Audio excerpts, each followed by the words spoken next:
For our first story, we have update. My 33 female husband, 36 male, may have cheated on me with my dead best friend and had an affair, baby. I've received a lot of messages asking for an update, so I've decided to finally sit down and write one out. As you can imagine, after the clusterfuck that was thrust upon us, this update isn't likely to answer any of your questions, only present a few more. I want to start by telling you all that I love and trust my husband. My reaction to ask him for space to think, in retrospect, was wrong, but at the time I didn't know what to think. It was a combination of losing my best friend again, and also the fear that I was losing my husband, that sent me spiraling. Again, it was a mistake to ask him to leave, and I did rectify that in the end. Now, for the update. As mentioned in the original post, I did take a leave of absence from work and we spent a long time just being together. Talking, reaffirming our love for one another, and figuring out what to do next. We of course spoke with a lawyer, and my husband was very adamant about not having anything to do with the child, but was willing to offer financial support as needed. So we agreed to do a DNA test immediately to prove paternity, and then go from there. Didn't know you could buy tests on Amazon, but with only a few weeks processing it was the easiest path forward since Alexis lives hours away. To everyone's surprise, Alice's daughter is not my husband. We ended up testing twice, both very, very definitive. The first test we performed ourselves as mentioned, and another after Alexis refused to believe the first test, and took my husband to court for child support. For a single second this whole thing made me second guess if my husband was raped. That this could have been her way of forcing my husband to admit to an affair. But after talking with Alexis, I don't think that was the plan. Alexis says that Alice told her my husband was the father under strict confidence, demanding that she never, ever tell me or my husband. We were only ever to be told if Alexis died before Alice's daughter was old enough to take care of herself, so that she wouldn't end up in foster care. The only reason Alexis came to us then, instead of keeping that secret, is because Alice's life insurance wasn't being released yet, and she was out of options. She also felt I should know my husband and her daughter had had an affair. This all reaffirms in my mind that Alice did rape my husband, with the expectation of getting pregnant with his child. She obviously had other partners at the time, since one of them fathered her daughter, but no one knows who. It's clear to me that Alice believed it was my husband. I did suggest Alexis upload a sample to Ancestry, see if any matches pop up, but as Alice traveled all over for work, I don't know that anything will ever come of that. In truth, I've washed my hands of the situation. Alice did enough damage, and I don't particularly plan to be around for any more. My husband and I have gone through a lot of counseling, and will likely continue for a while. This whole situation damaged us both, my husband more obviously, and I don't think we'll fully heal for a very long while. To answer a few questions, no, sadly there isn't a hidden diary, or text to explain what the fuck was going on. My husband and I are not getting divorced. He understands why I reacted the way I did, and has been strong when I was weak before. I've spent the past 7 months being strong while he was weak, so we're considering the whole thing even. We are still madly in love, and plan to be together for a long time still, more on this. Closing parenthesis exclamation mark. No, we will not be adopting Alice's child. If she had been my husband's, we would not have been adopting the child. Ultimately I thank Reddit for setting me straight. There was a massive outpouring of support, and corrective advice. To say I got a slap in the face would be a descriptive but apt way to put it. I needed it then, and I thank you for it. To say that you may have saved my marriage is an understatement. I do, however, have some good news. During my leave of absence, while my husband and I rediscovered what makes us love each other the most, I got pregnant. We're expecting our first baby, a girl, in a little over 3 months, and my husband and I are ecstatic. And no, we will not be naming her after my dead ex-best friend. TLDR. Not my husband's baby, not our problem. No answers, just questions, and oh, I'm having a baby. That's the end of our first post. Let's see what the commenters had to say. Our first commenter says, I'm willing to bet she was jealous of your life, and for a minute, wanted to know what it felt like to be you. So she waited for your husband to be in a vulnerable position, intoxicated and passed out and took her shot. She She probably had random partners to either make her feel less guilty about raping him, or to try and get pregnant and really take a shot at him, making him believe her kid was his and maybe he'd kick you out and move her in. She probably told her mom it was your husband's child to save face and not have to say she didn't actually know. She probably figured no DNA test would be done, but even if it was, she wouldn't be here for the fallout. She truly was a shitty human being. I'm so happy for you both that it's not his child. It's bad enough she raped him, but to have to deal with a child on top of it would be horrible. Enjoy your little one, hopefully you can all put this behind you now. Our second commenter says, I hope for the sake of the child she finds answers regarding her dad, if that is something she eventually wants. Our third commenter says, what a clusterfuck. For our second story, we have, husband male 68 cries to get a dog and I female 67 have no sympathy. My husband, male 68, and I, female 67, have been married nearly 47 years. We have 2 grown daughters, one who lives nearby and another across the country. Some background.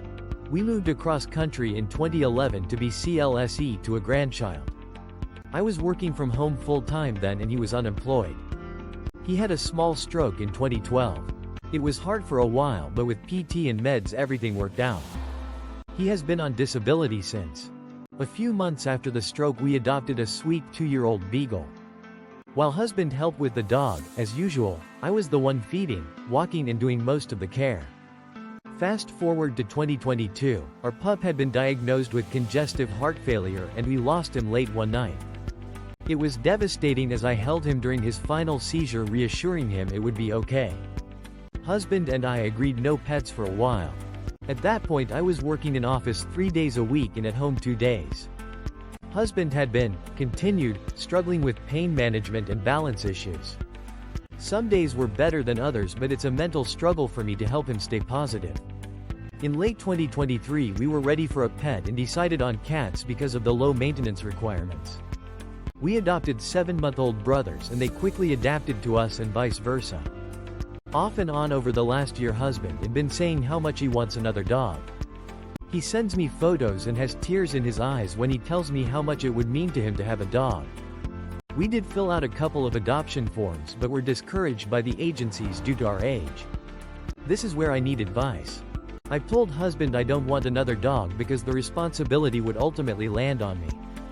He says he would walk the dog, but this man hasn't been able to walk steadily for a few years.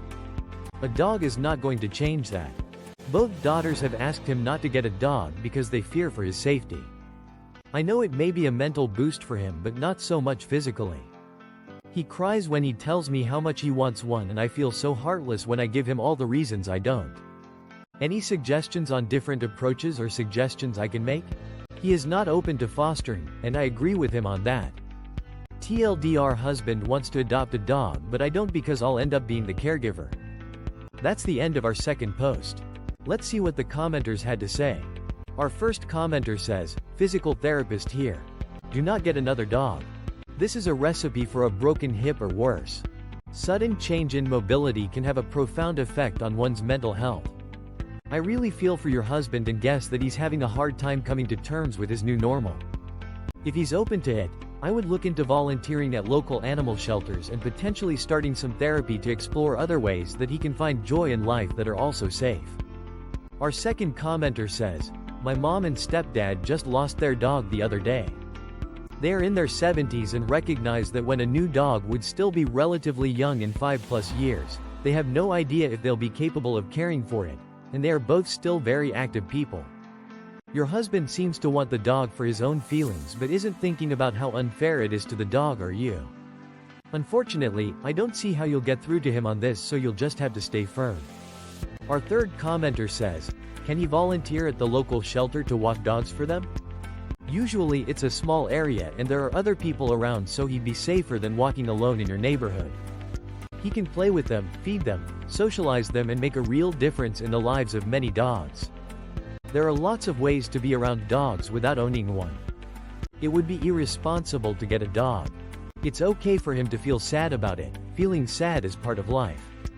It's okay to cry about it too. Wanting something doesn't magically make it feasible. For our last story, we have wife, female 27, Cheated on me, male 30, early in the relationship, now she's flaunting it. Wife cheated on me at the beginning of our relationship, 5 years ago. I forgave her but asked if she could remove him from her social group out of respect. She fought it, but eventually agreed.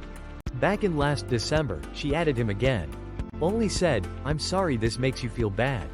Then she went back to her hometown for a couple of days and went AWOL, spent some nights out of my in-laws' house and gave me some elaborated excuses. I didn't buy it, so I confronted her. She ended the relationship over text. She came back home after a couple of days and said she was going to move out. Took her 2 months to actually do it.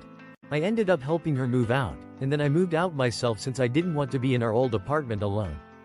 We haven't filed for divorce yet but have been living separately for 3 weeks. Today she posted on social media a picture showing she's traveling abroad with the guy she cheated on me with. Clearly wanting me to see it. I feel like it's total disrespect. Needless to say, I gave her the stars and the moon over 5 years of marriage. So I can't understand this move of hers. Please, I could use some help or perspective here. My reaction here is, no reaction at all. You think that is okay? That's the end of our last post.